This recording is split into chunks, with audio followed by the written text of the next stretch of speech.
Welcome to the Group Dentistry Now show, the voice of the DSO industry. Join us as we talk with industry leaders about their challenges, successes, and the future of group dentistry. With over 200 episodes and listeners in over 100 countries, we're proud to be ranked the #1 DSO podcast. For the latest DSO news, analysis, and events, and to subscribe to our DSO weekly e-newsletter, visit groupdentistrynow.com. We hope you enjoyed today's show. Hey everyone, welcome to the Group Dentistry Now show. I'm Bill Newman, and as always, we appreciate you joining us. It's so great to have Brian on because he's done this podcast and many others so many times that there's really no prep at all that we have to do. Normally there's 10 minutes of prep prior to this, and Brian looks down, he's got notes, he's like, okay, I'm ready to go 15 seconds later. So it's good to have you back, Brian. Always love being here, Bill, and I say this every time. It never gets old. I always love sitting down with you and talking about, my favorite topic, some aspect of the DSO industry we always end up talking about, and it never gets old for me. Thanks again for having me. Yeah, and it's always changing. It's never the same conversation.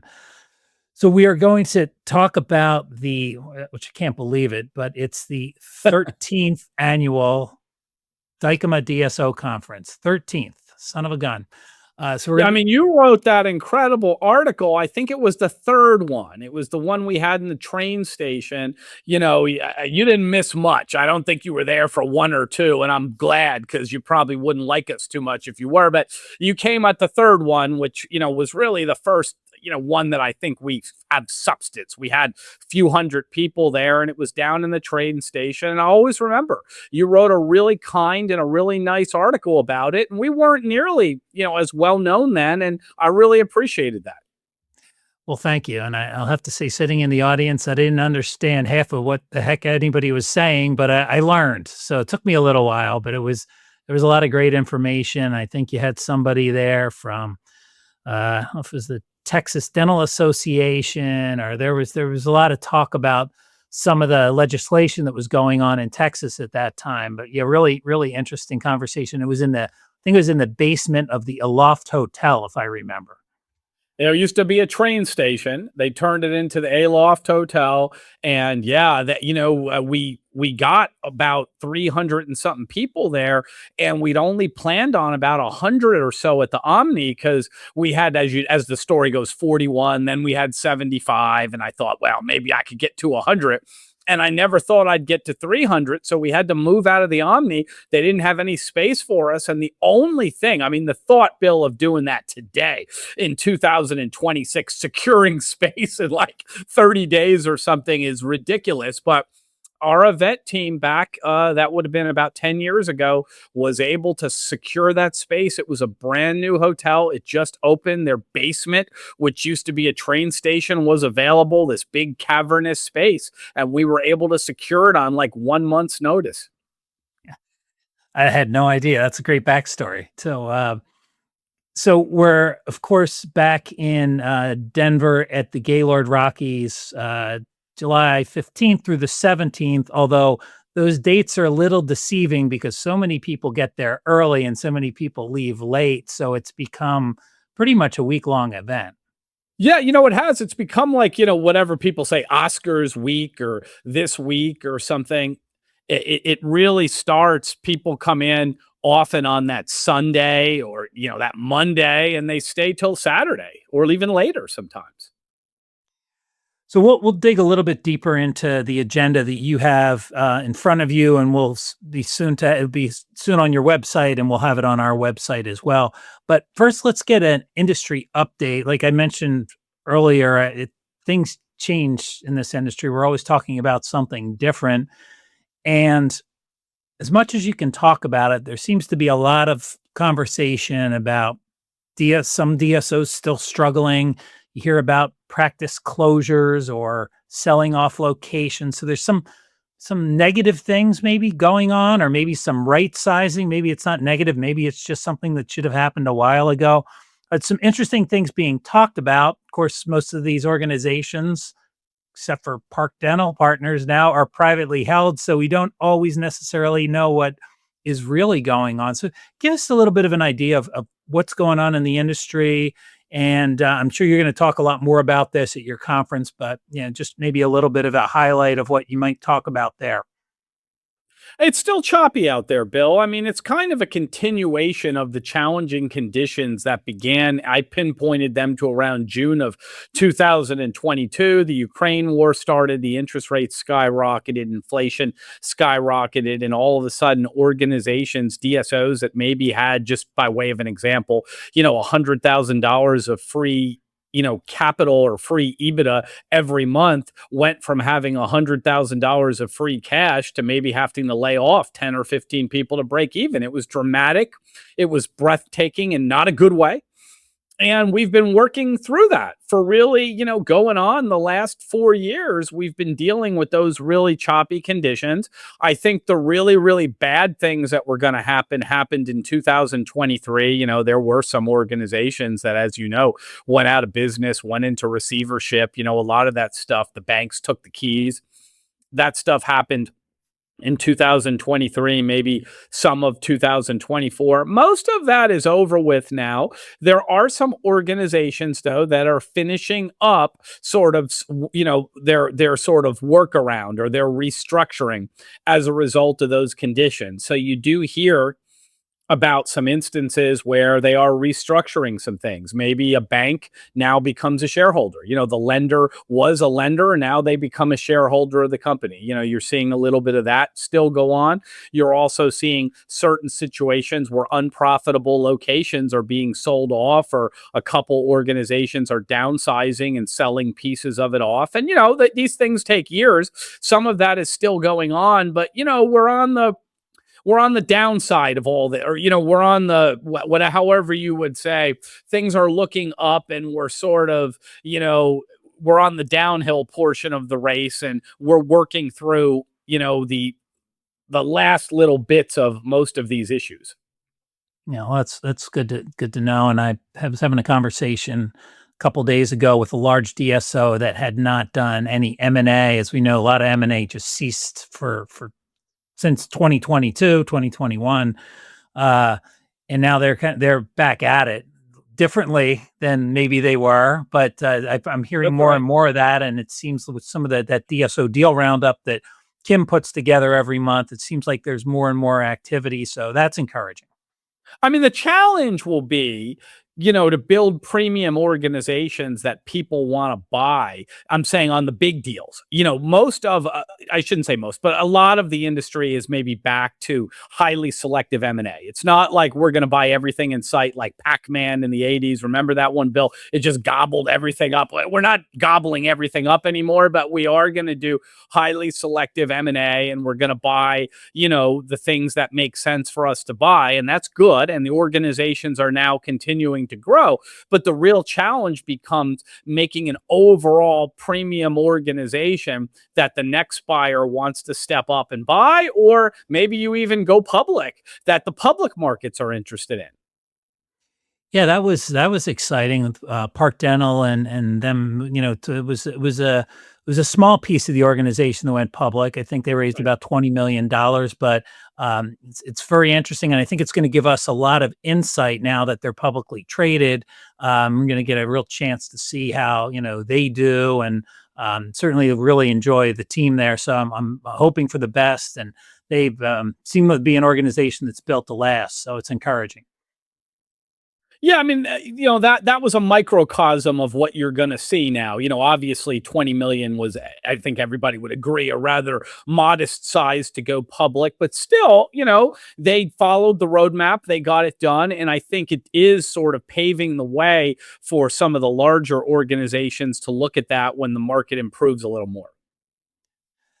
So beyond that, M&A may be coming back a little bit. Do you see any growth? What I've kind of noticed is there's still this change in the way dentists practice, not so much the way they practice, but what a traditional dental practice is. So it's moving from that solo practitioner, one location, one dentist, to either multi-site or maybe one location, but multiple dentists. So the modality is changing. Where dentists aren't working by themselves anymore. There's certainly, we see this dentist entrepreneur, like these smaller emerging groups that seem to become more prevalent. Are you seeing are you working with a lot more dentist entrepreneurs? I mean, a lot of them. I've continued to work with dental entrepreneurs. I'm in, as you know, my 31st year. I almost want to stop talking about it. I used to brag about, I got 20 years, I got 25. Now I don't want to talk about it anymore. It means I'm just old or something. But yeah, for 31 years consistently, I've worked with, dentist entrepreneurs, and they're still sort of doing their thing. And I do think we're at an important inflection point. The economics are such that it's harder than ever just to have one office with one dentist. Now, I'm not saying you can't do it. So those that listen, don't call in and yell at us. You certainly can still do it, but the economics are very quickly, not in the favor of that operation anymore. And the economics are quickly becoming in the favor of organizations that scale up, even if they don't join a private equity backed DSO. You can scale up and do 3, 4, 5, 6, 7, 8 offices as a dentist entrepreneur. I see it all the time. And the economics are such that you kind of have to do that to be really successful in the marketplace. It's becoming tougher and tougher to do the old fashioned one dentist, one chair solo practice model. Not that you can't, but it's becoming harder than ever to do that. So let's move on to lucky number 13, the Dykema DSO That's Conference. one of my roulette numbers. I don't know what you do when you go to Vegas. Most conferences, not ours, are in Vegas, Bill. So I don't know what numbers you bet on in roulette, but 13 is one of my numbers. There you go. That's people say it's unlucky for them. It's lucky for other people. So I think this is going to be I really enjoy going to the event.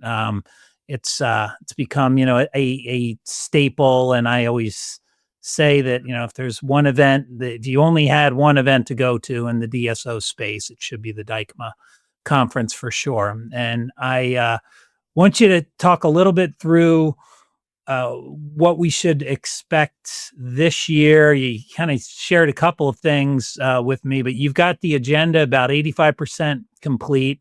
So you've got a lot of it there. What are some of the topics? Let's start with some of the topics that you're going to cover at the event, and anything new this year maybe that hasn't been covered in the past.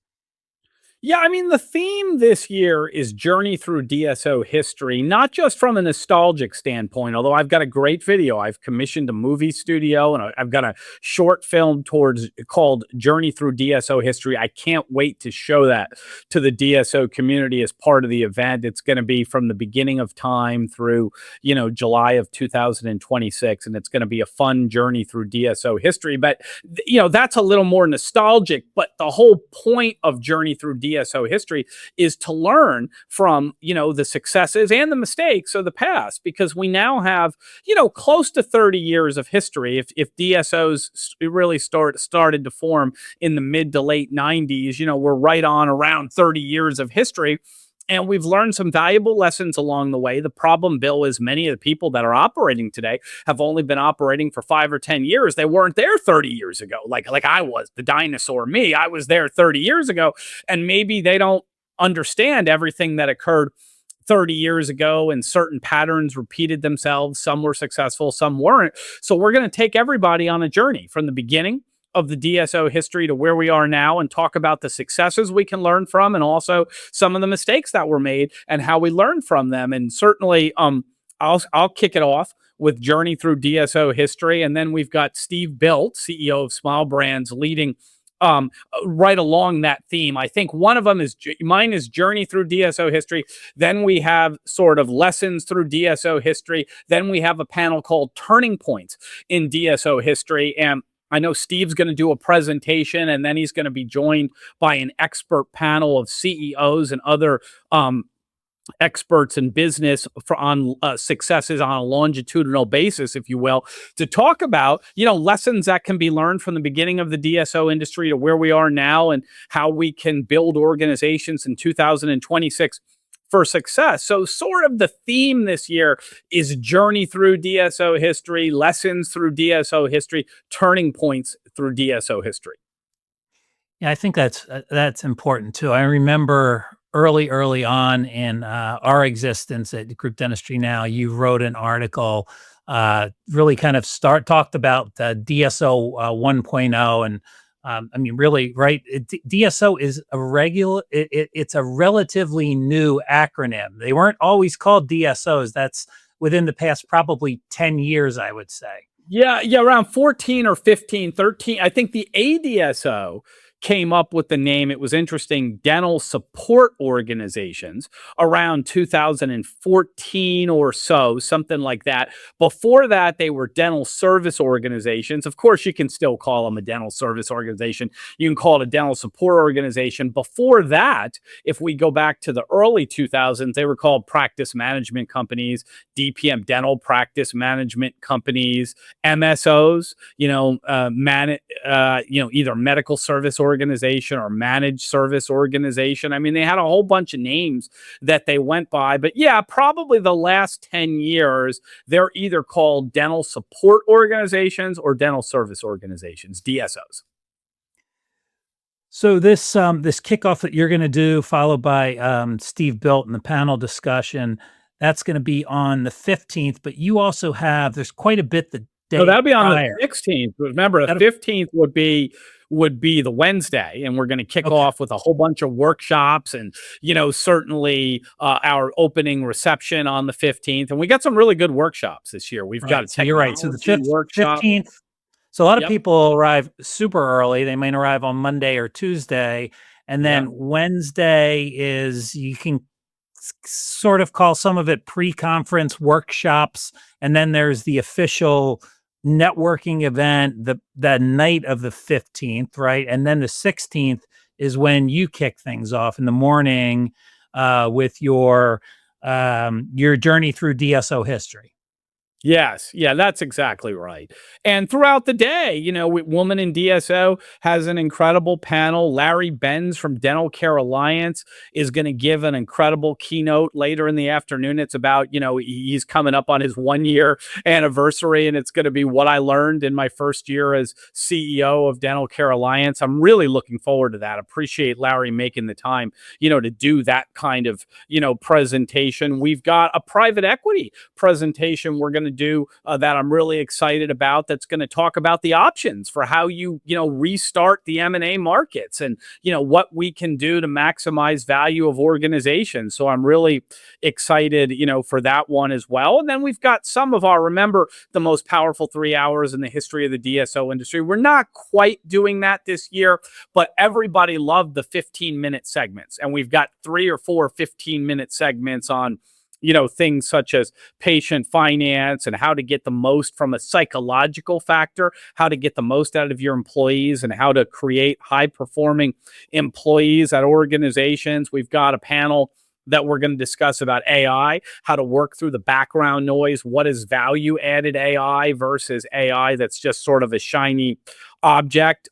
Planet DDS, again, Bill, is going to do their KPIs. They're capturing all that DSO market data, and they're going to walk us through KPIs. Last year, they did it as a breakout, and it was the most well-attended breakout in the history of our event. I think they had like 125 people, which for a breakout was just incredible. Now they're going to do that on the big stage. So I'm really excited, about that as well. And then we've got 2 sort of celebrity motivational coaches. We've got Rick Pitino, who's now coaching St. John's. He's a 2-time NCAA national championship coach. I think 1 at Kentucky, 1 at Louisville. He'll be speaking on Thursday to sort of end the day. And he's a terrific coach, real motivational coach. Everybody's going to be inspired to maybe run out of that room after he's done on Thursday.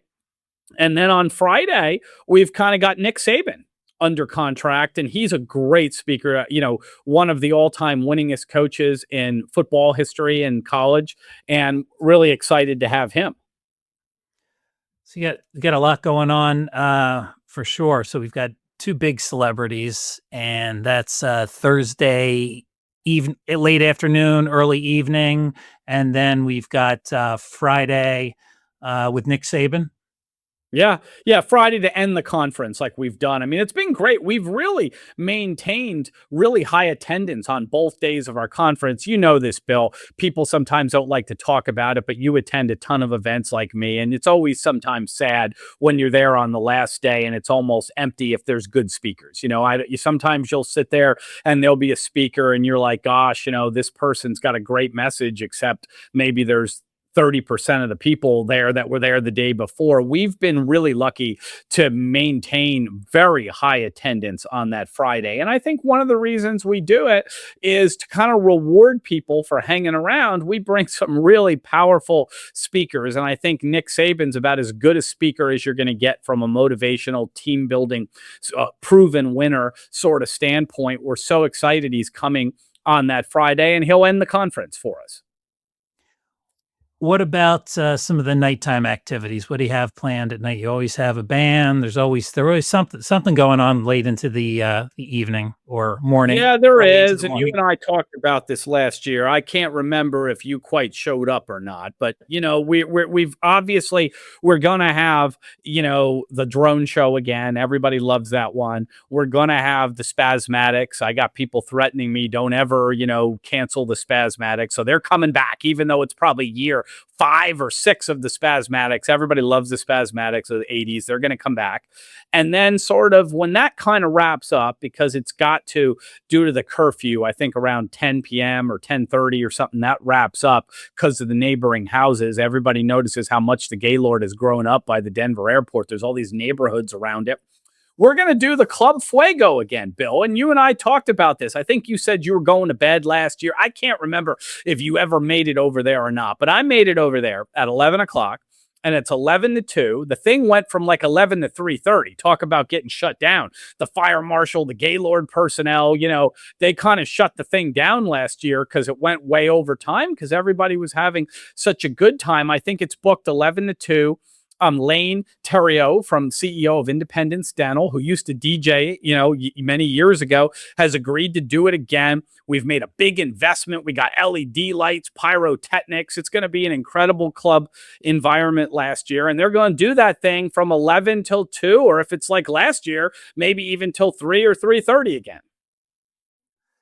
I did not make it. I told me you were going to come for like a few minutes at 11. So I'm going to call upon you again this time and say, look, I understand if you want to go to bed by midnight or something, but you need to get there at 11 o'clock and see this thing. So you're not, next time we do this show, saying, what is that thing you're doing? You need to show up so you know what it is. All right, I'll be there at least for the first half hour. How about that? 30, 45 minutes, Bill. You can do it. You're not that old. You can hang in there for 45 minutes. That is funny. That sounds good.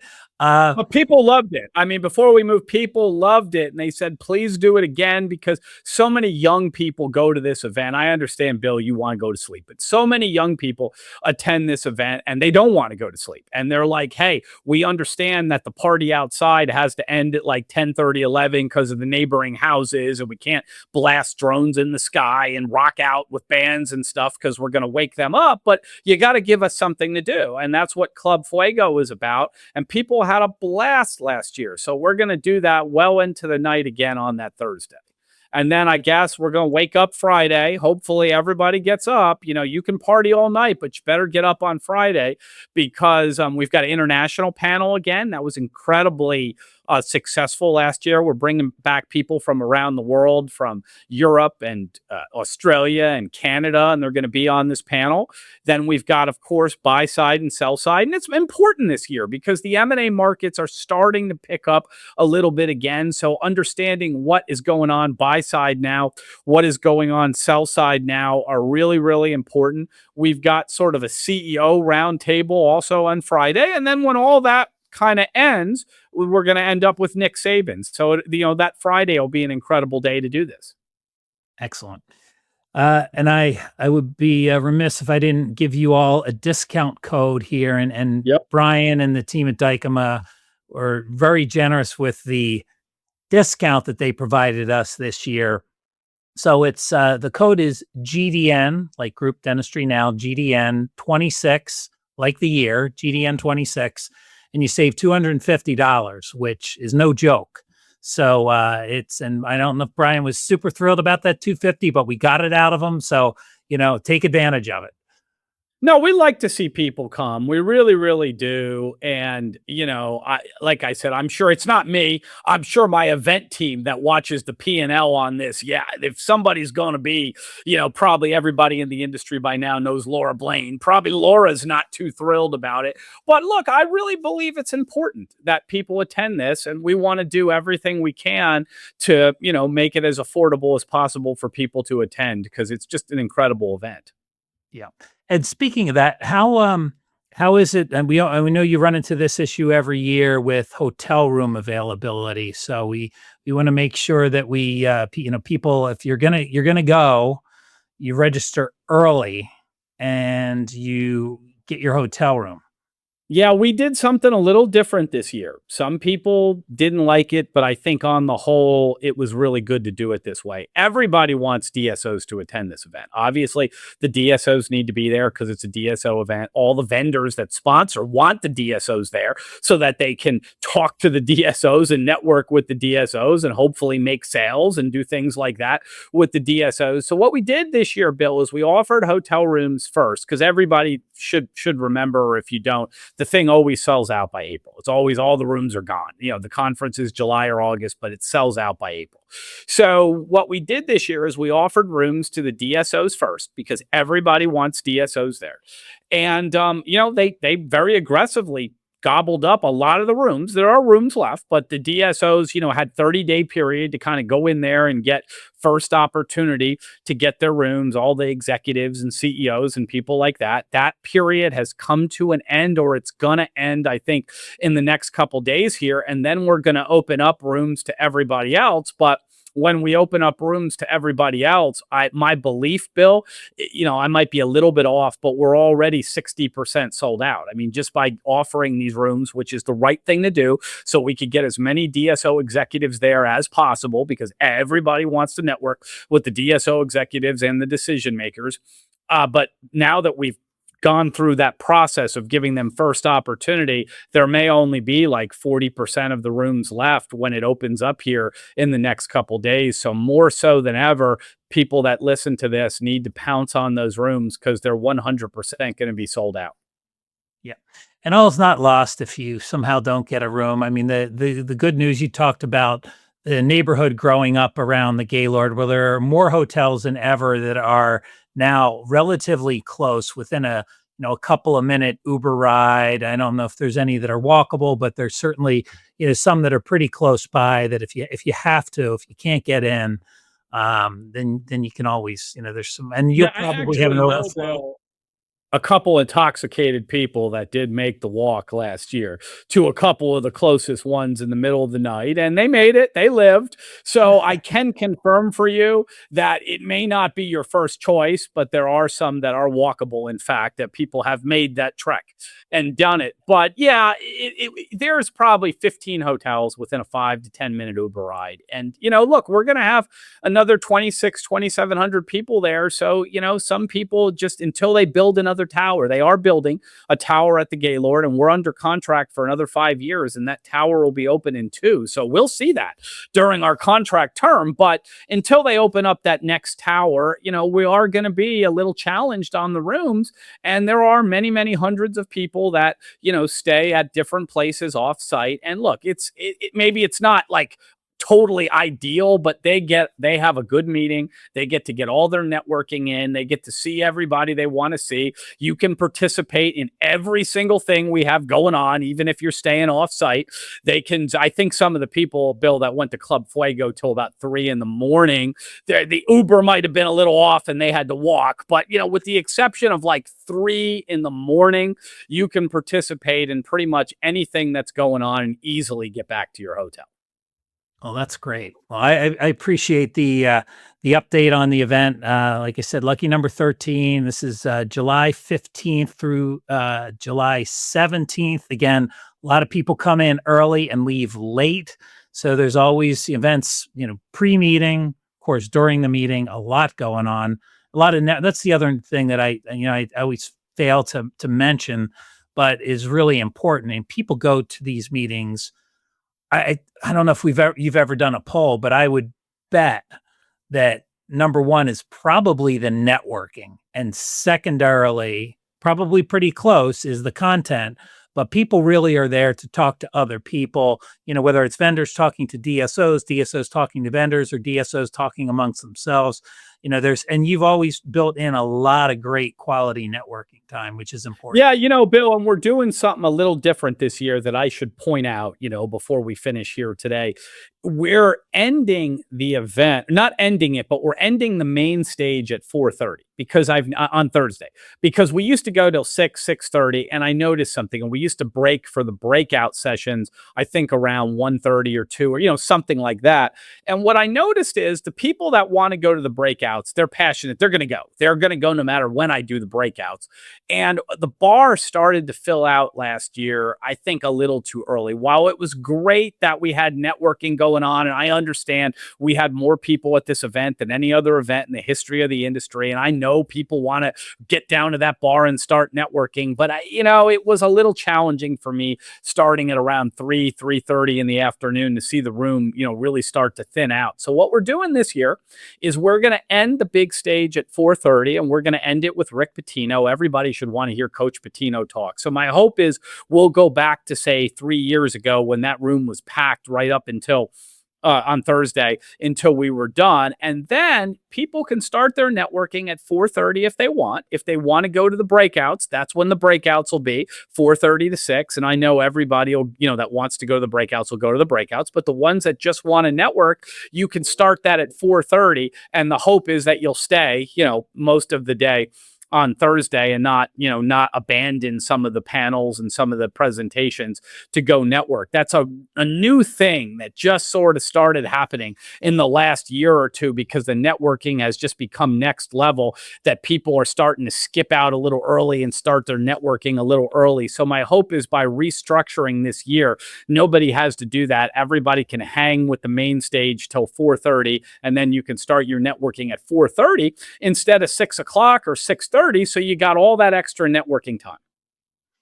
And I'll just give everyone someone has a decade of experience going to this event now, that I get a lot of my quality networking and meetings in on Tuesday and early Wednesday before things really get started. And then I can focus my time on all the great content that you've put together. So I learned that the hard way, kind of coming in and on Wednesday and just being there for, for the cocktail event, the kickoff dinner, and really, having to juggle networking and the content that was there. So I think if you can try and do some on the front end, then that seems to have worked out really, really well for me anyway.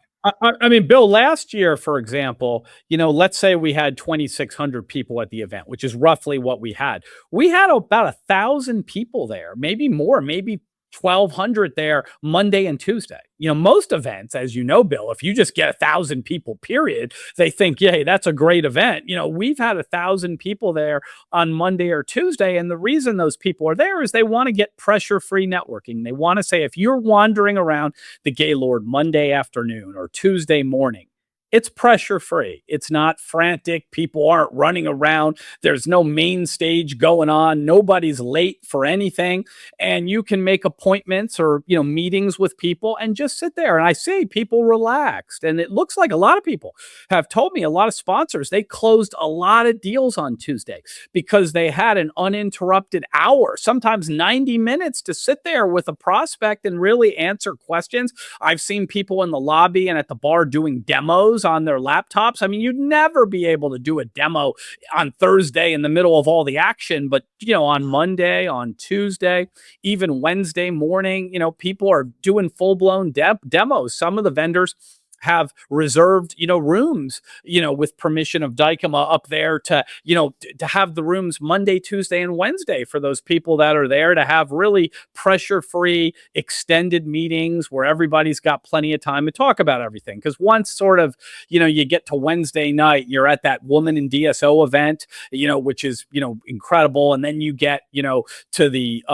reception, it moves quick. Next thing you know, it's Thursday morning and then fireworks or, I guess drones. We don't have fireworks. Drones are going off, Thursday night. Next thing you know, it's Friday morning and the event's wrapping up. I mean, it just happens so quick.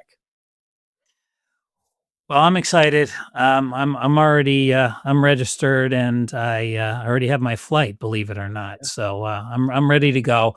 And again, everyone, if you're considering this, if it's your first time, where have you been? Unless you're new to the industry, but we'll give you a pass if you're new to the industry. But definitely make sure you register. Use our code GDN26, save $250. And it's the 15th of July through the 17th of July in Denver. And just make sure you do it, well in advance. It's a word of advice. And if you can get in early, I would say do that as well. And you won't regret it. Appreciate it as always, Brian. I really, it's been great partnering with you and being able to kind of share, this history, right? I feel like we've shared a good chunk of it, 10 years of the 13 that it's been around. And I'm really excited to see this journey through DSO history that you're all putting together. I can only imagine it's going to be high production quality. There's going to be a big budget. I'm not going to tell everybody what I spent, but a lot. It's a big budget production. It's not, some small thing. Because, just before, I know we're wrapping up, but I wanted to create something that whether you'd been in the business for 25 years or you were a brand new person, you would want to see.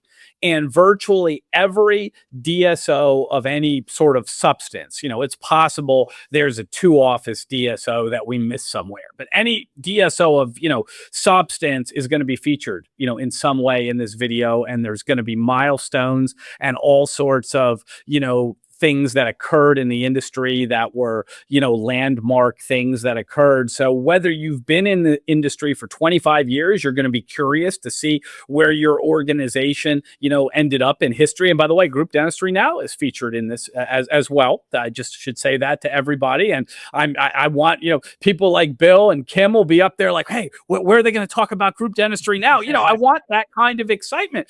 So whether you're, brand new and you don't know anything, of course, it'll be really educational then, or you've been in the space for 25 years, you're going to be curious as to where your organization's place in history is. So I'm just really excited about the journey through DSO short film. Excellent. I think we'll leave it there, but I'm super excited. I wish it was coming up sooner than it is, but it gives everybody plenty of time to get. I don't want to rush it for you. You still got a lot of planning to do. Yeah. All right. Well, thank you, Brian, and thank your team as well. I mean, you've got a lot of people behind the scenes that make this event what it is. So it's a big deal and has become, the main, event, one of the biggest. I mean, it is the largest meeting in. I don't know if it's the largest meeting in the dental industry, because I guess there are some other things that are going on out there. There's CE based, but certainly in the DSO space. And you definitely rival, I think, from a networking perspective. I don't think there's anything out there that touches it from networking, which I find to be probably the most important thing, at least to me. So we appreciate you doing it for the industry. It's not easy and it's not inexpensive. And it's a lot of your time while you're also doing your other job or jobs. So we're looking forward to it. And thanks, everybody, for watching this podcast.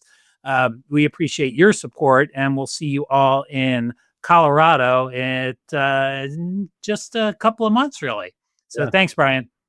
Thank you. Thank you for joining us today. Don't forget to subscribe to the podcast to stay up to date on the latest DSO news, insights, and events.